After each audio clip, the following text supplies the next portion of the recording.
마태복음 23장, 24장입니다. 예수님의 공생의 마지막 주간의 일들, 즉 고난 주간의 일들을 우리가 함께 읽고 있죠. 오늘 23장에서는 외식하는 서기관 그리고 바리새인들을 향해서 경계하고 그들이 화 있을 것이다 라고 선언합니다. 이른바 7화 선언입니다. 마태복음 23장은 외식하는 바리새인과 서기관들을 향하여서 화를 선포하는 그런 내용입니다. 24장과 25장은 예수님의 5개의 큰 설교, 5대 강화 중에서 마지막인 감람산 강화인데요. 성에 입성하신 지 셋째 날 화요일 후반부에 있었던 그런 일입니다. 종말과 그리고 재림에 대해서 예수님께서 교훈해 주시는 그런 내용입니다. 마치 모세가 가나안 땅을 지천에 두고 모압 평지에서 이스라엘 백성들에게 설교한 것처럼, 그리고 여호수아가 죽기 전에 이스라엘 백성들에게 고별 설교를 한 것 같은 그 마지막 그 심정, 이것이 예수님의 이 5번째 가르침에도 고스란히 들어있다, 이렇게 우리가 볼 수 있습니다. 자, 함께 23장과 24장을 읽겠습니다. 제23장. 예수께서 무리와 제자들에게 말씀하여 이르시되, 서기관들과 바리새인들이 모세의 자리에 앉았으니 그러므로 무엇이든지 그들이 말하는 바는 행하고 지키되 그들이 하는 행위는 본받지 말라. 그들은 말만 하고 행하지 아니하며 또 무거운 짐을 묶어 사람의 어깨에 지우되 자기는 이것을 한 손가락으로도 움직이려 하지 아니하며 그들의 모든 행위를 사람에게 보이고자 하나니 곧 그 경문띠를 넓게 하며 옷수를 길게 하고 잔치의 윗자리와 회당의 높은 자리와 시장에서 문안 받는 것과 사람에게 랍비라 칭함을 받는 것을 좋아하느니라. 그러나 너희는 랍비라 칭함을 받지 말라. 너희 선생은 하나요 너희는 다 형제니라.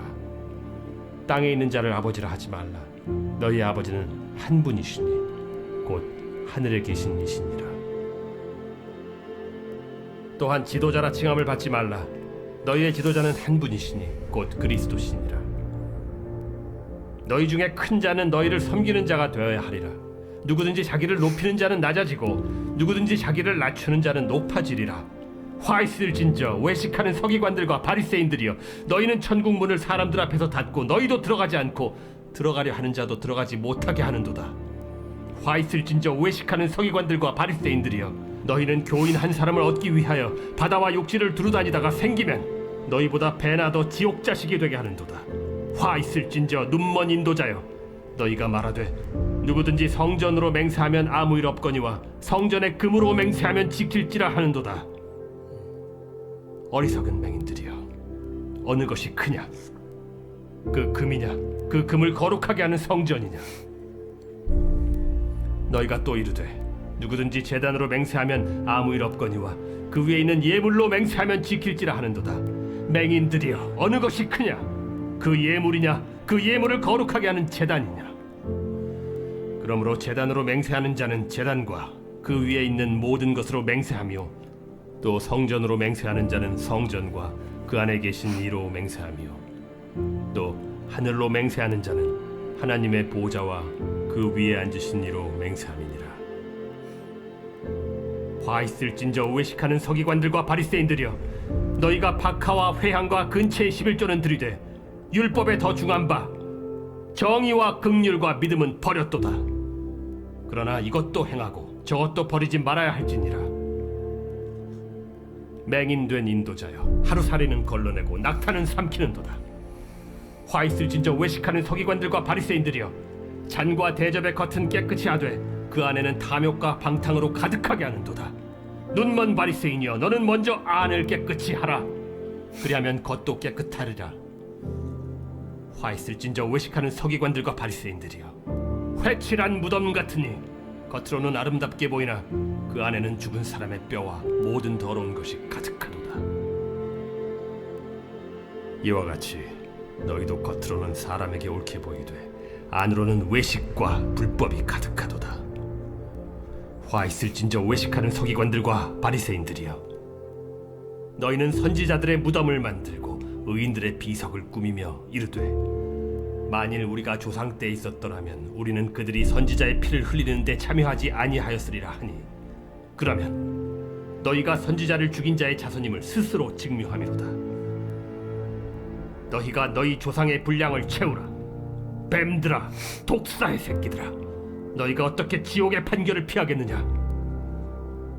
그러므로 내가 너희에게 선지자들과 지혜 있는 자들과 서기관들을 보내매 너희가 그 중에서 덜어는 죽이거나 십자가에 못 박고 그 중에서 덜어는 너희 회당에서 채찍질하고 이 동네에서 저 동네로 따라다니며 박해하리라. 그러므로 의인 아벨의 피로부터 성전과 제단 사이에서 너희가 죽인 바라게아의 아들 사가랴의 피까지 땅 위에서 흘린 의로운 피가 다 너희에게 돌아가리라. 내가 진실로 너희에게 이르노니 이것이 다 이 세대에 돌아가리라. 예루살렘아, 예루살렘아, 선지자들을 죽이고 내게 파송된 자들을 돌로 치는 자여, 암탉이 그 새끼를 날개 아래에 모음같이 내가 네 자녀를 모으려 한 일이 몇 번이더냐. 그러나 너희가 원하지 아니하였도다. 보라, 너희 집이 황폐하여 버려진 바 되리라. 내가 너희에게 이르노니 이제부터 너희는 찬송하리로다. 주의 이름으로 오시는 이여 할 때까지 나를 보지 못하리라. 아멘. 제24장. 예수께서 성전에서 나와서 가실 때 제자들이 성전 건물들을 가리켜 보이려고 나아오니 대답하여 이르시되 너희가 이 모든 것을 보지 못하느냐? 내가 진실로 너희에게 이르노니 돌 하나도 돌 위에 남지 않고 다 무너뜨려지리라. 예수께서 감람산 위에 앉으셨을 때 제자들이 조용히 와서 이르되 우리에게 이르소서 어느 때에 이런 일이 있겠사오며 또 주의 임하심과 세상 끝에는 무슨 징조가 있사오리까? 너희가 사람의 미혹을 받지 않도록 주의하라. 많은 사람이 내 이름으로 와서 이르되 나는 그리스도라 하여 많은 사람을 미혹하리라. 난리와 난리 소문을 듣겠으나 너희는 삼가 두려워하지 말라. 이런 일이 있어야 하되 아직 끝은 아니니라. 민족이 민족을, 나라가 나라를 대적하여 일어나겠고 곳곳에 기근과 지진이 있으리니 이 모든 것은 재난의 시작이니라. 그때 사람들이 너희를 환난에 넘겨주겠으며 너희를 죽이리니 너희가 내 이름 때문에 모든 민족에게 미움을 받으리라. 그때 많은 사람이 실족하게 되어 서로 잡아주고 서로 미워하겠으며 거짓 선지자가 많이 일어나 많은 사람을 미혹하겠으며 불법이 성함으로 많은 사람의 사랑이 식어지리라. 그러나 끝까지 견디는 자는 구원을 얻으리라. 이 천국 복음이 모든 민족에게 증언되기 위하여 온 세상에 전파되리니 그제야 끝이 오리라. 그러므로 너희가 선지자 다니엘이 말한 바 멸망에 가증한 것이 거룩한 곳에 선 것을 보거든 읽는 자는 깨달을진저. 그때 유대에 있는 자들은 산으로 도망할지어다. 지붕 위에 있는 자는 집 안에 있는 물건을 가지러 내려가지 말며 밭에 있는 자는 겉옷을 가지러 뒤로 돌이키지 말지어다. 그날에는 아이 벤 자들과 젖 먹이는 자들에게 화가 있으리로다. 너희가 도망하는 일이 겨울에나 안식일에 되지 않도록 기도하라. 이는 그때 큰 환난이 있겠음이라. 창세로부터 지금까지 이런 환난이 없었고 후에도 없으리라. 그날들을 감하지 아니하면 모든 육체가 구원을 얻지 못할 것이나 그러나 택하신 자들을 위하여 그날들을 감하시리라. 그때 사람이 너희에게 말하되 보라 그리스도가 여기 있다 혹은 저기 있다 하여도 믿지 말라. 거짓 그리스도들과 거짓 선지자들이 일어나 큰 표적과 기사를 보여 할 수만 있으면 택하신 자들도 미혹하리라. 보라 내가 너희에게 미리 말하였노라. 그러면 사람들이 너희에게 말하되 보라 그리스도가 광야에 있다 하여도 나가지 말고 보라 골방에 있다 하여도 믿지 말라. 번개가 동편에서 나서 서편까지 번쩍임같이 인자의 맘도 그러하리라. 주검이 있는 곳에는 독수리들이 모일 것이니라. 그날 환난 후에 즉시 해가 어두워지며 달이 빛을 내지 아니하며 별들이 하늘에서 떨어지며 하늘의 권능들이 흔들리리라. 그때 인자의 징조가 하늘에서 보이겠고 그때 땅의 모든 족속들이 통곡하며 그들이 인자가 구름을 타고 능력과 큰 영광으로 오는 것을 보리라.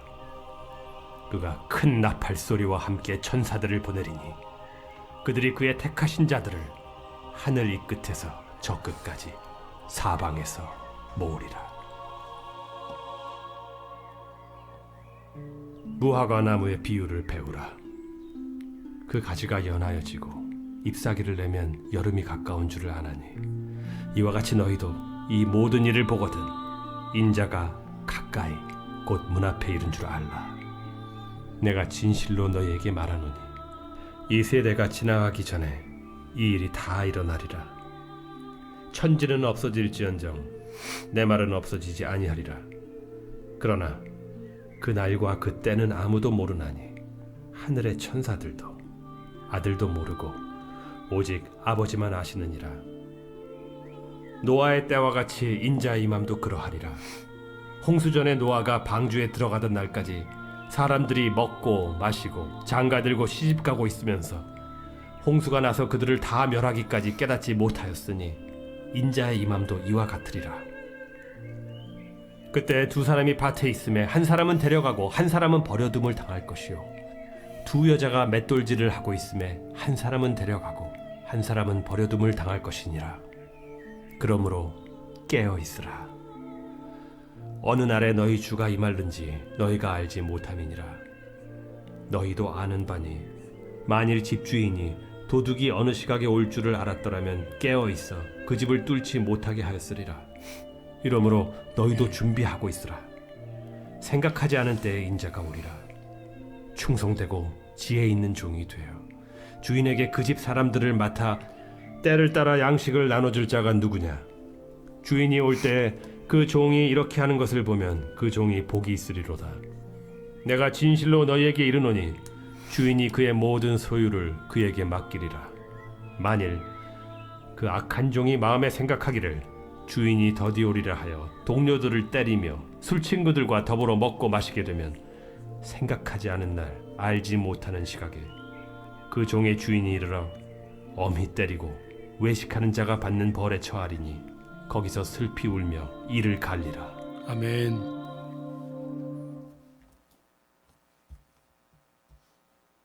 제 125편 성전에 올라가는 노래.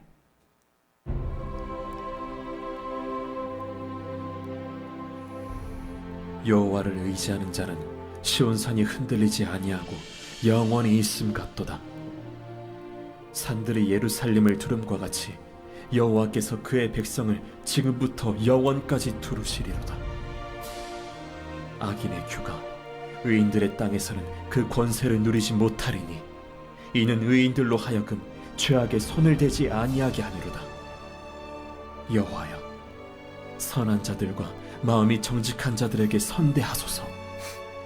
자기의 굽은 길로 치우치는 자들은 여호와께서 죄를 범하는 자들과 함께 다니게 하시리로다. 이스라엘에게는 평강이 있을지어다.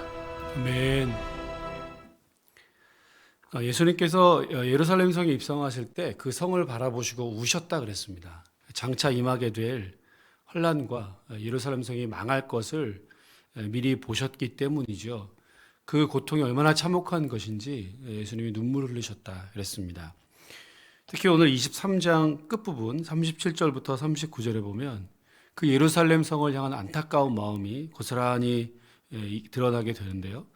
너희 집이 황폐하여 버림받게 될 것이고 더 이상 나를 보지 못하게 될 것이다. 이렇게 예수님이 마지막 말씀을 하셨습니다.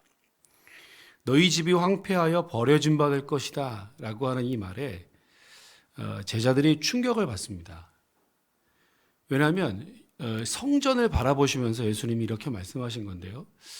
유대인들에게 성전의 의미라고 하는 것을 우리가 짐작할 수 있지 않습니까? 그들의 신앙과 삶의 구심점이 성전이고 성전을 중심으로 늘 살아왔고 이 성전이 무너진다라고 하는 것은 과거에 그런 역사도 있지만 다시는 기억하고 싶지 않은, 다시는 이것이 무너지지 않을 것처럼 그래서 이들은 생각하고 있었습니다. 그래서 제자들 중에 한 사람이 이 성전을 보십시오라고 24장을 시작하면서 예수님께 질문을 드리잖아요. 특히 누가복음 같은 데는 이 성전의 위용과 아름다움과 예쁘게 꾸며진 것들을 보면서 이렇게 아름다운 성전이, 이렇게 튼튼한 성전이 어떻게 무너질 수 있습니까? 라고 하는 마음으로 그런 질문을 했습니다. 그도 그럴 것이 이 성전이 지금 이제 헤롯 성전인데요.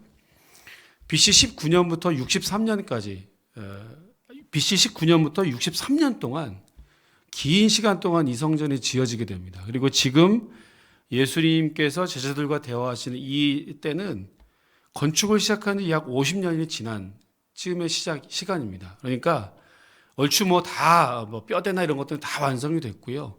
거의 그 모습을 다 갖추었을 때입니다. 당시 문화, 건축 기술의 총합이 이 성전에 들어있는 것이라 할 수 있고요. 실제로 헤롯 성전은 매우 아름답고 솔로몬 성전보다 훨씬 더 크기도 크고 더 아름다웠던 것으로 이렇게 전해지고 있습니다. 자, 그런데 이 성전이 무너진다 예수님이 말씀하셨기 때문에 제자들은 믿을 수 없는 거죠. 깜짝 놀랄 수밖에 없었습니다. 그래서 이렇게 질문하는 겁니다. 이 성전을 좀 보십시오. 성전 건물을 가리켜 보이려고 나아오니 제자들이 예수님께 이 성전을 보십시오. 어떻게 이것이 무너지겠습니까? 그러나 예수님은 오늘 2절 후반부에 보면요. 돌 하나도 돌 위에 남지 않고 다 무너뜨려지리라 이렇게 말씀하셨습니다. 이 성전이 돌 하나도 돌 위에 남지 않고 무너질 것이다 이렇게 말씀하세요. 실제로 AD 70년에 이 성전이 회파될 때 성전을 발랐던 금을 채취하기 위해서 벽돌을 한 장 한 장 뜯어낼 정도로 완전히 성전은 예수님 말씀처럼 그대로 무너지게 됩니다. 오늘 성전이 파괴된다라고 하는 의미는 그래서 첫 번째, 선민답게 살지 못한 예수 그리스도를 배척하고 하나님 나라를 받아들이지 못한 유대인들의 죄악을 고발하고 그들의 죄악이 성전이 무너지는 것처럼 무너지게 된다라고 하는 것을 말씀하는 것입니다. 두 번째는 더 이상 이제 구약 제사가 무용하게 될 것이다 라는 것을 말씀합니다. 즉 예수님께서 직접 희생제물이 되셔서 성전에서 짐승을 잡고 피를 흘려서 드리는 제사는 더 이상 이제 소용이 없게 되고 오직 예수 그리스도로만 인해서 하나님께로 나아가게 되는 길이 열릴 것이다 라고 하는 것을 우리에게 보여주는 그러한 사건이라고 할 수 있겠습니다. 오늘 이 아침에 우리가 이 말씀을 붙들고 기도하실 때 예수 그리스도의 대속, 이 구속의 은혜를 다시 한번 감사함으로 예수님께서 나를 대신해 희생하셨기 때문에 내가 살았고 내가 구원받았고 구약의 제사가 아니라 오직 예수 그리스도로만 인해서 하나님께 가까이 나아갈 수 있음에 대해서 다시 깊이 감사하는 시간 될 수 있기를 바랍니다. 또한 교회는 건물이 아니죠. 겉으로 화려하게 드러나고 웅장한 그런 건축물이 결코 아닙니다. 교회는 저와 여러분들 한 사람 한 사람의 예수 그리스도를 성령을 모시고 있는 사람들의 집합체가 바로 교회라고 할 수 있겠는데요. 이 교회가 거룩하고 순결하게 하나님 말씀대로 잘 세워지고 유지되고 보존될 수 있기를 위해서 어떤 외형적 건물뿐만 아니라 우리의 속 마음의 교회도 건강하게 세워져 갈 수 있기를 위해서 여러분 간절한 마음으로 기도하시기를 바랍니다. 기도하겠습니다. 하나님, 예루살렘 성을 보시면서 눈물을 흘리시던 우리 주님께서 그 성이 멸망하고 파괴될 것을 제자들에게 말씀해 주셨습니다. 제자들은 그것을 도무지 믿기지 않은 그러한 일이라고 반응하였지만 실제로 이 일은 예수님 말씀 그대로 이루어지게 되었습니다. 육신의 눈으로 보이는 건물, 외형적으로 화려한 건축물들은 무너지고 사라지고 깨뜨려질 것입니다. 그러나 예수 그리스도를 모시고 있는 성령의 전인 우리 한 사람 한 사람 몸의 교회들은 결코 무너지거나 쓰러지거나 멸망되지 않을 것을 분명히 믿습니다. 하나님 이 교회를 건강하게 세워가게 하여 주시옵소서. 하나님 우리 스스로가 성령이 거주하시는 성령의 전인 것을 기억하여 거룩하고 순결하게 그리고 하나님 말씀대로 교회를 세워갈 수 있도록 하나님 역사하여 주시옵소서. 힘도 주시고 능력도 주시고 은혜도 주시고 날마다 예수 그리스도의 구속의 은혜에 감사하며 이 아름다운 몸의 성전을 유지하고 보수하고 또 아름답게 갖고 갈 수 있는 은혜를 허락하여 주시옵소서. 오늘도 주님의 은혜를 의지하며 간절한 마음으로 기도하고 주님의 뜻을 구합니다. 우리의 기도를 통하여 오늘도 하나님의 뜻만 이루어가는 놀라운 역사 있게 해 주시옵소서. 감사를 드리며 예수님 이름으로 기도합니다. 아멘. 하늘에 계신 우리 아버지, 아버지의 이름을 거룩하게 하시며 아버지의 나라가 오게 하시며 아버지의 뜻이 하늘에서와 같이 땅에서도 이루어지게 하소서. 오늘 우리에게 일용할 양식을 주시고 우리가 우리에게 잘못한 사람을 용서하여 준 것 같이 우리의 죄를 용서하여 주시고 우리를 시험에 빠지지 않게 하시고 악에서 구하소서. 나라와 권능과 영광이 영원히 아버지의 것입니다. 아멘.